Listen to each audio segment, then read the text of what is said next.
Line गाई थी, हर इंसान किसी ना किसी चीज से दुखी है। किस तरह से? प्रदीप जी ने एक लाइन गाई कि मैंने जगह की तस्वीर देखी। प्रदीप जी ने एक लाइन गाई कि मैंने जगह की तस्वीर देखी, एक हंसता है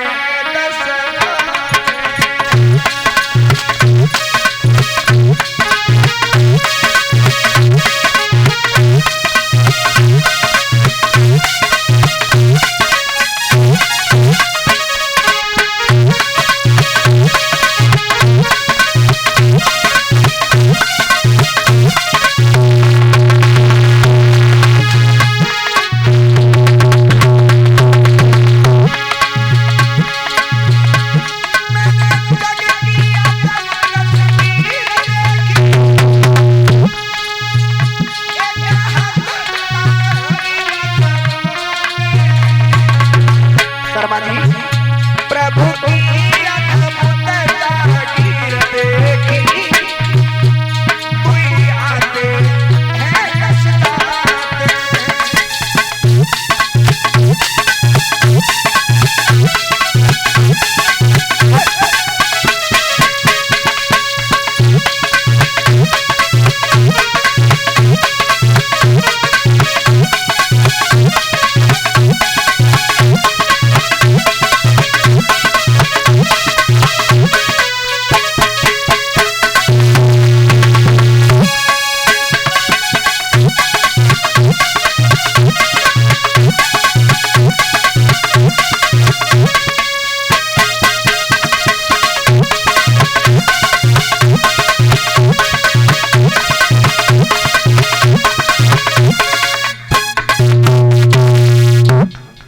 बोलिए वृंदावन बिहारी लाल की। कंस चारों तरफ देखता रहा, कोई लड़का नजर में नहीं आया। कंस की 6 बहनें पहले से वसुदेव के लिए ब्याही थी। भागवत का ये प्रमाण है। देवकी जो थी ये 7 बहनें थी, 7 पहले से 6 बहनें वसुदेव के लिए ब्याही थी। वसुदेव ये कहाँ के रहने वाले थे? वसुदेव जो थे ये बटेश्वर के पास में सोरीपुर गांव पड़ता था। राजा सूर्यसेन के लड़का थे, ये बटेश्वर के बसने वाले थे। बोलिए गोविंद भगवान की। कंस ने सोचा लाओ 6 बहनें पहले से, इसका भी विवाह कर दे। कंस ने अपनी बहन देवकी का भी विवाह अपने बहनोई वसुदेव के साथ तय कर दिया। मालिक साहब जो मोड़ी मोड़ा बैठा दो, ऐसे खड़े काहे को है? कंस ने जब शादी पक्की कर दी देवकी की वसुदेव के साथ, बहनाओं समय को आगे बढ़ते कभी देर नहीं लगती। शादी पक्की हुई, शादी की तिथि निश्चित हुई, शादी का सारा कार्य आगे बढ़ा। जब धीरे धीरे बारात का टाइम नजदीक आया, आओ वसुदेव की कथा में थोड़ा विराम देते हैं। देवकी की सहेलियां जहाँ देवकी को सजा रही हैं, हल्दी चंदन लगा रही हैं, कैसे सब लोग बोलना बांसु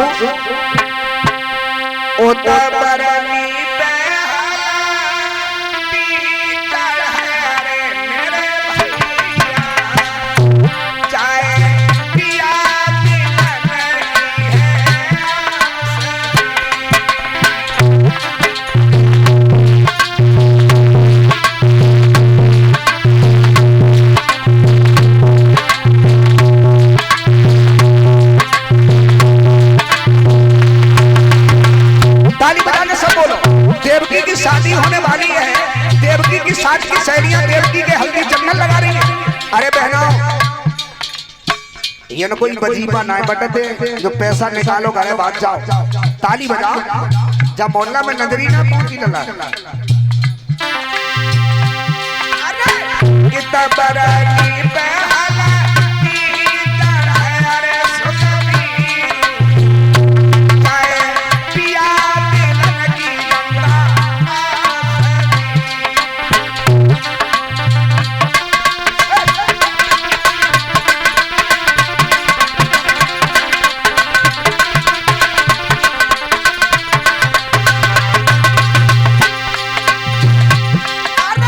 संग सहेली सब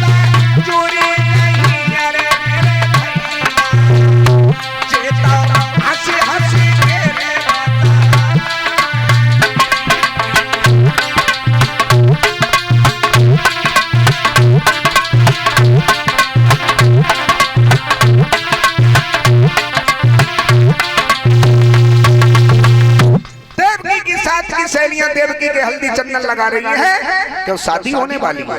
अब शादी ऐसी चीज है श्रोताओं, कंस ने अपनी बहन का रिश्ता जब वसुदेव के लिए तय कर दिया, देवकी की साथ की सहेलियां देवकी को सजा रही हैं।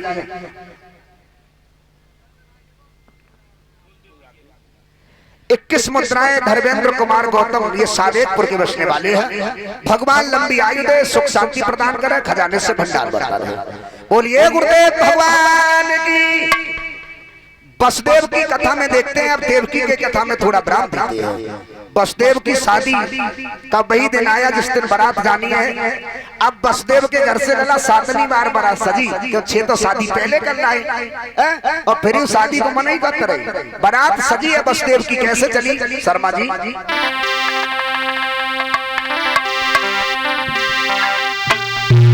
तो हंसी खुशी के साथ चली बारात के मथुरा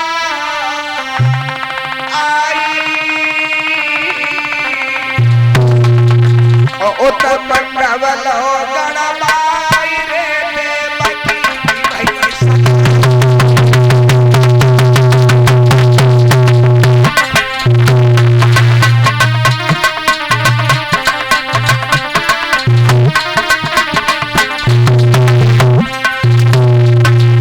वसुदेव जी की बारात जिस समय चली है और बारात जिस समय मथुरा में आई तो हुआ ऐसा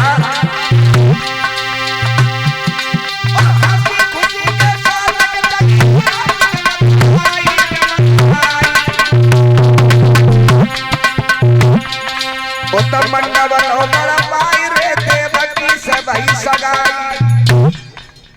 जो शादी हुई अब भाई महल से जुदा सुबह को विदा नहीं करवाई। अब भाई महल से जुदा सुबह को विदा नहीं करवाई। पलकी के बीच में नीली झट बैठाई।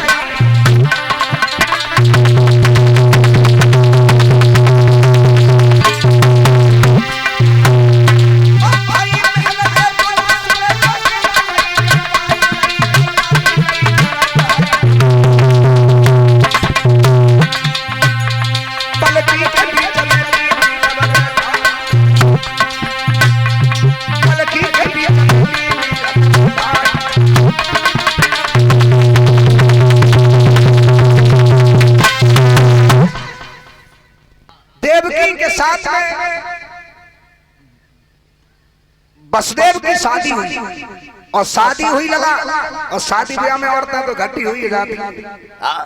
फिर देखो कैसी कैसी बातें करो करती। तो शादी हुई, सुबह को जब देवकी के लिए शादी का सारा कार्य हुआ, जब विदा करना चाहा कंस आ गया। कंस सोचने लगा लाओ सबसे बहन हमारी प्यारी यही देवकी है, इससे विदा करते हैं। विदाई पे नंबर आया, कंस ने सोचा लाओ बहन को रथ में बैठा दे। रथ में बिठाने के लिए कंस बढ़ा। देवकी अपने भैया कंस से चिपट के रोने लगी और एक बात बोली है देवकी, सब लोग बोलना क्या? भैया कि मोए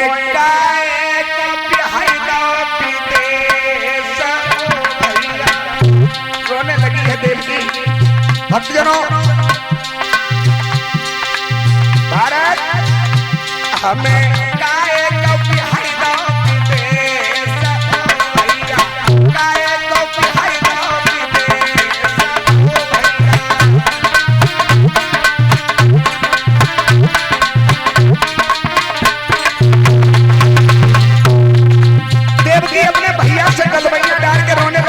भैया ओ भैया तेरे खूंटा की बच्चियां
अब गाए भाइयों विदेश हो भैया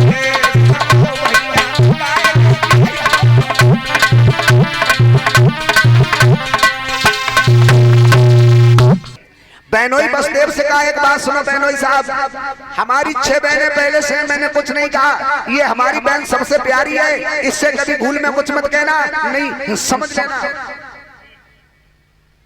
आए बसदेव डर गए। कंस ने सोचा लाओ बहन जा रही है, रथ में बैठा दिया, थोड़ी दूर बहन को छोड़ आए, आगे आगे रथ लेकर के बहनोई साहब चले, पीछे पीछे कंस भेजने चला। फैनी भाई हुआ क्या,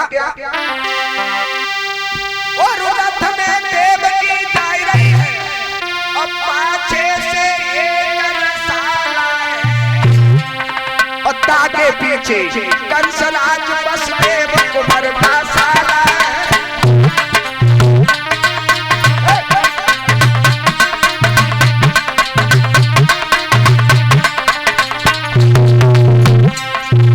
जा रही है देवकी,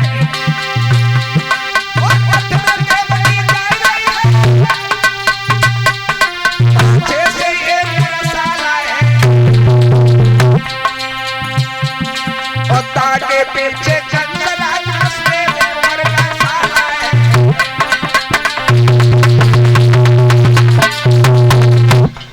जा रही है देवकी, कंस थोड़ी दूर गांव से बाहर भेज के वापस होना चाह घर के लिए, को आकाशवाणी हुई है, कंसराज जिस बहन को खुशी खुशी में भेज रहा है, उसी बहन के 8वें बच्चे से तेरा कौन है।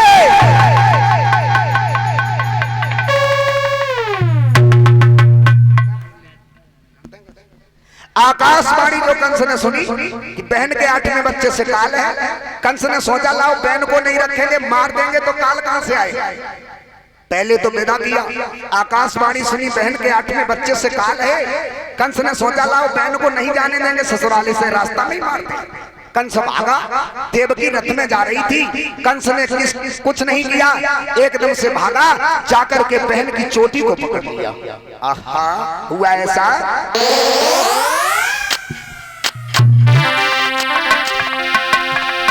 और केस पकड़ के पापी ने लई रथ से बहन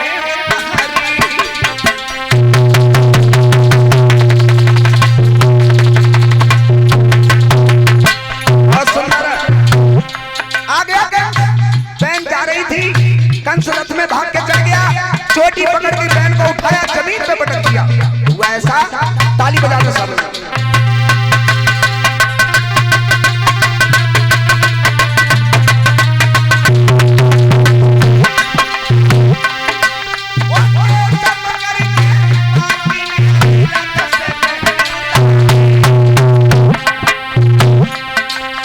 जो बहन को उतारा, अरे भाई समय के बीच में,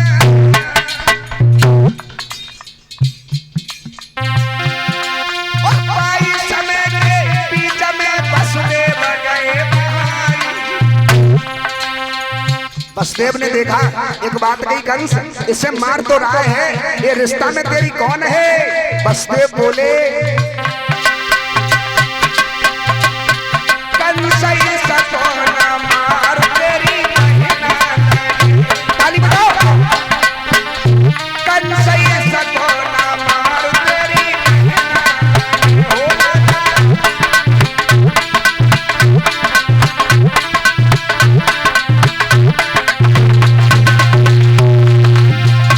अरे बहना लगे राजा जिंदगी लगे,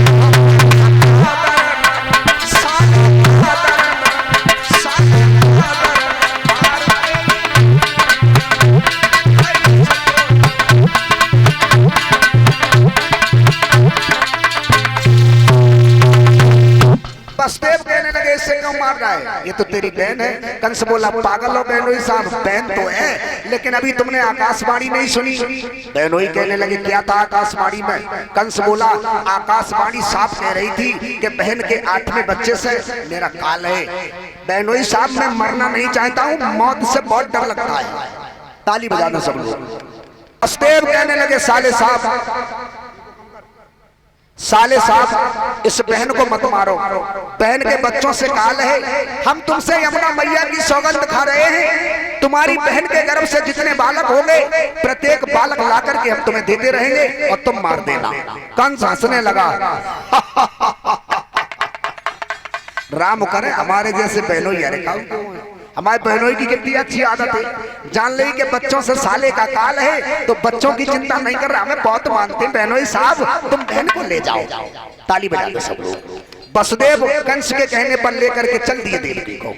कंस ने सोचा ऐसा तो नहीं कि मेरे साथ छल हो जाए, क्यों दगा तो हर इंसान कर देता है। लाइन गाइए हमारे गुरुदेव ने, सुन ले। और दगा किसी का सगा नहीं, अन्ना मानो करके देखो, जिन लोगों ने दगा किया उनके घर में घुस के देखो।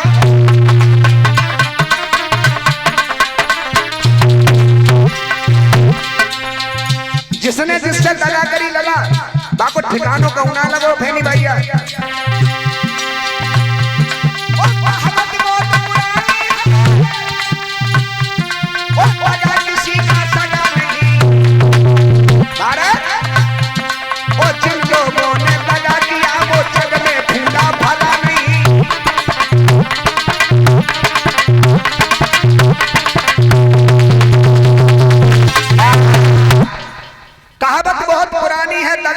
सगा नहीं, और जिन लोगों ने दगा किया वो जग में फूला फला। दगा मत करना किसी के साथ। श्रोताओं, कंस ने सोचा मेरे साथ कहीं छलना हो जाए। देवकी को लेकर के बसदेव जा रहे थे, कंस ने आवाज लगाई, जल्लादो पहरेदारो मेरा आदेश है, मेरे बहन बहनोई को इनके घर पे न जाने दो, हथकड़ी बेड़ियां लगा करके मथुरा कारागृह जेल में डाल दो। ताली बजा दो सब लोग, देखिए जीवन क्या है। जल्लादों ने हथकड़ी बेड़ियां लगाई, वसुदेव देवकी को मथुरा की कारागृह जेल में डाल दिया। जेल में एक बात श्रोताओं, 6 दिन का सड़ा हुआ भोजन वसुदेव देवकी को मिल रहा है, कहीं बलवान बच्चा न हो जाए। पहला बालक आया देवकी के उदर में, देवकी को कोई खुशी नहीं है, बड़ा कष्टों को सहन किया, पुत्र को जन्म दिया। वसुदेव ने सोचा कि हमने साले से कॉल किया बच्चा ले जाना है। देखते ही देखते बच्चे को उठाया, साले के पास लाए, एक बात कही, साले साहब ये अपनी अमानत पकड़ो। कंस ने उस मासूम बच्चे को देखा, हंसने लगा। आकाशवाणी झूठ कहती थी, इस बच्चे को देखो, हमें देखो, ये मांस का लोथड़ा हमें कैसे मार लेगा। विचार कर रहा था कंस, तब तक नारद जी आ गया। कंसराज पागल है, बच्चा तुझे नहीं मार पाएगा क्या? बच्चा वापस करेगा? पागल है, तूने कैसे जान लिया कि इससे काल नहीं है? पहला बच्चा 8वां हो जाए, 8वां पहला हो जाए, भगवान की माया चाचा जी किसने जानी? उल्टा खेल हो जाए। कंस नहीं समझा। बाबा नारद ने एक फूल उठा के दिया, ऐसे गिनो। कंस पंखुड़ी गिनने लगा फूल की, 1 2 3 4 5 6 7 8 हुई 8। अब इसे उल्टा गिनो, 8 7 6 5 4 3 2 1। बाबा नारद इसे तो सीधा गिनते हैं फिर भी 8 हो रही हैं, उल्टा गिनते हैं फिर भी 8 हो रही हैं। नारद कहने लगे अभी भी मूर्ख है, पहला बच्चा 8वां हो जाए, 8वां पहला हो जाए, भगवान की माया को किसी ने नहीं जाना, मेरा आदेश है इस बच्चे को मार दो। कंस ने देखते देखते उस मासूम बच्चे को उठाया, उठा करके चट्टान में मारा। उस मासूम बच्चे की श्रोताओं मांस की बोटियां बोटियां बिखर गई, लेकिन कंस के सामने कुछ कह नहीं पाए। इस तरह से कंस ने अपनी बहन देवकी के एक नहीं सगे 6 बालक मार दिए। अरे माता बहनों, जिस माँ के 6 बच्चे मार दिए जाएं, बच्चे का दर्द उस माँ से पूछो। 7वां गर्भ देवकी के उदर में आया, रातों रात देवकी के गर्भ से ले जाकर के रोहिणी के गर्भ में प्रवेश कर दिया। सुबह को चारों तरफ प्रचार हो गया कि बहन देवकी का 7वां गर्भ खंडित हो गया, गर्भपात हो गया। रोहिणी के गर्भ से बलराम का जन्म हुआ, वही बलराम है जिन्हें इस गर्भ से उस गर्भ में पहुंचाया गया। 8वें गर्भ की बारी है, आहा 8वें गर्भ की बारी है, नतीजा ये है। ऐसे ही बैठे रहना 10 मिनट। 8वें गर्भ की बारी है, कंस के हिया तैयारी है। और राजा था पैरे